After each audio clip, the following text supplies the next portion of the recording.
जो प्रभारी है कांग्रेस से उनसे जो बातचीत हुई थी उन्होंने कहा कि भी हम बातचीत के लिए बुलाते हैं सर। इसलिए हम लोगों को संदेह है कि नाना पटोले को किसी को शामिल करने का अधिकार दिया है या नहीं दिया है, इसकी जो स्पष्टता हम कांग्रेस पार्टी से मांगते हैं। नहीं तो नाना पटोले जो है वो एक करना चाहेगा और कांग्रेस जो है वो दूसरा करने चाहेगा, तो इसमें मेरे ख्याल से काफ़ी अंतर और टकराव हो सकता है। इसलिए ये खुलासा जो है वो हम लोग कांग्रेस पार्टी से मांग रहे हैं। काल ज्या बातम्या आल्या की वंचित बहुजन आघाडीचा महाविकास आघाडीत समावेश झाला, तर मग महाविकास आघाडीत वंचितचा समावेश झाला असं मानायचं की नाही? अजून मानायचं नाही, का वंचित बहुजन आघाडीला घ्यायचं असेल तर काँग्रेस पक्षाच्या वरच्या नेतृत्वाने म्हणजे एआयसीसीने त्याला मान्यता दिली पाहिजे।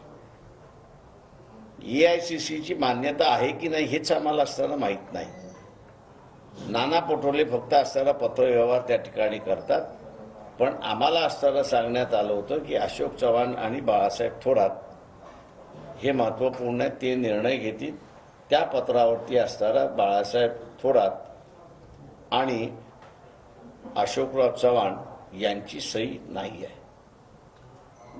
कालच्या मीटिंगमध्ये वंचितला अपमानास्पद वागणूक मिळाली असं बोललं जाते, असं असूनही 2 तारखेच्या मीटिंगला तुम्ही जाणार? आम्ही पहिलाच मी म्हणालो की आम्ही इगो करणार नाही किंवा वागणूक कशी मिळाली हा इश्यू आम्ही करणार नाही। आम्ही जे अगोदरपासून म्हणतो आहोत की हे बीजेपीचं शासन देशाला धोकादायक आहे आणि म्हणून आम्ही त्यांचा असणारा विरोध करतोय। तेव्हा आपला इगो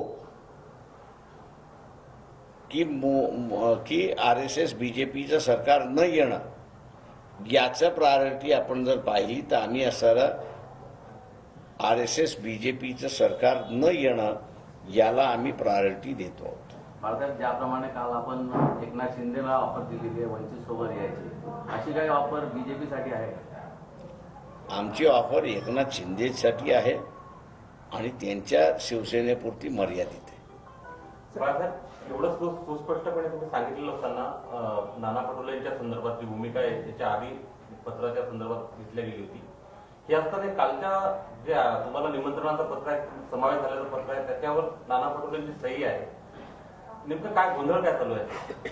माझं म्हणणं असं आहे की जे आम्हाला पहिलं निमंत्रण आलेलं आहे, म्हणजे पहिलं पत्र आलेलं आहे, ते चर्चेच्या निमंत्रणाचं पत्र आहे। त्या बैठकीमध्ये आम्ही त्यांना असं म्हणालो की आम्ही चर्चा करण्यासाठी आलेलो आहोत। चर्चा झाली, आम्ही मुद्दे मांडले, तुम्ही आम्हाला काही स्पष्टता देत नाही, त्यावेळेस बैठक संपली म्हणून असं आपण समजलं पाहिजे।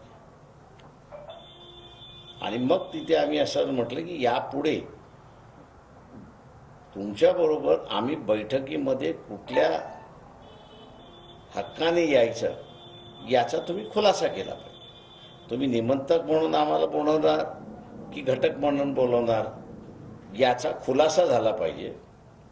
मी असं समजतो की एनसीपी आणि उद्धव ठाकरे शिवसेना या राज्याच्या असल्यामुळे ते निर्णय त्यांच्या राज्यापुरती घेऊ शकतात, पण त्याच बैठकीमध्ये निर्णय झाला असं म्हणून काँग्रेस पक्षाची